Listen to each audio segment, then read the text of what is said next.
ابنتي، صديقتي وحبيبتي، سنحتفل بأجمل يوم في حياتي، يوم ولدت أنت. 4 سنين وأنا نتعلم منك قبل ما تتعلمي مني. حبيت نخلي لك هذه الرسالة كذكرى لك.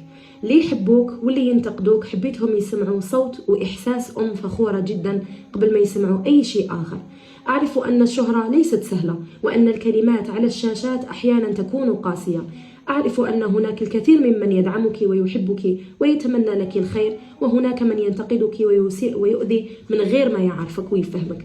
لم أكن أتصور أن هناك أشخاصا تتجرأ بكلماتها القاسية على ملاك صغير. لم أكن أتخيل أن قلوبا مريضة بهذا الحجم تعيش بمجتمعنا. كي تكبري اسمعي هذه الكلمات يا بنتي. قيمتك لا يحددها تعليق ولا رقم ولا رأي عابر. قيمتك في نفسك، في أخلاقك، في تربيتك، في الحب اللي نزرعوه فيك، في نيتك اللي تسيري بها.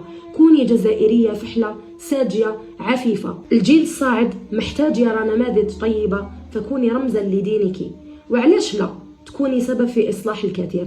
شهرتك يا بنتي خليها قدوة حسنة بالقلب الصافي اللي فيك، ونحبك تعرفي بلي اختياري لباباك كان على جالكم. كنت نعلم انه راح يكونوا ابناء فخورين بسمعته الطيبة، باخلاقه وبالحنان اللي راح يغمركم.